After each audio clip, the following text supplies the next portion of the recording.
Nah kitu ningali teh kana doa teh. Kita doa teh mati lepat eta teh. Da Allah ngaijabah doa teh lain kulantaran mati, tapi kulantaran Allah ridho. Hayang diijabah doa da urang mah teu percaya kana Al-Qur'an. Punten kana Al-Qur'an pan urang teh wa idza sa'alaka ibadi anni fa inni qarib ujibu da'watad da'i idza da'an falyastajibu li wa yu'minu bi la'allahum yarshudun. Pan Allah teh mun nyakeun ka urang di mana anjeun ngadoa ka kamu kami diijabah sa Allah teh. Ngan eta ijabah doa teh urang teh pasti Allah diijabah teh. Ngan urang sok kadang-kadang ngalepatna urang percanten kana dimana teu percanten kana Allah, ka Allah.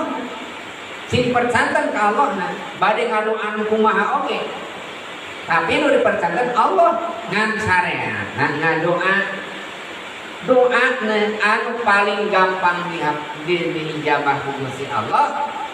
Kaberkahan tina doa nyaeta doana nu janten sepuh. Pansar Allah anishkurni wali walidai. Kan itu peng anjeun syukuran ka kami jeung ka ibu bapa anjeun. Kageun. Syukuran ka kami ka Allah ku cara naon? Nya ngadoa syukuran ka Gusti Allah teh. Jeung anjeun kudu syukuran ka nu janten ibu Rama. Anu kenging berkah teh geuningan ibu Rama. Nu ieu ngadoa teh nu kedah diperhatoskeun teh nyaeta doa nu ka Allah teh nu ngalangkungan ibu Rama. Kan urang mah teu percaya ka ibu bapa teh. Jarah wae paheula-heula kali nu kaki dilewat ka ibu jeung bapa mah. Padahal eta anu nu bakal ngaijabah urang. Tah ibu Rama nu mana anu menang berkah teh? Nu kayak kabarokahan teh hiji ibu anu man zawwat man waladaka man zawwajaka man allamaka. Kayak mun aya kaberkahan dina doa teh.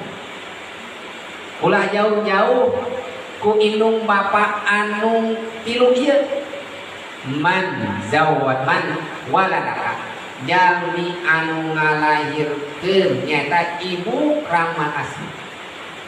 Man zawwajaka ibu anu ngawinkeun ibu Rama nyamitoha. Man allamaka jeung ibu atanapi Rama anu ngajarkeun guru urang. Ieu kabar kate di dinya. Nu mawi upami hoyong nyungkeun doa ti tilu eta. Ti ibu anu ngalahirkeun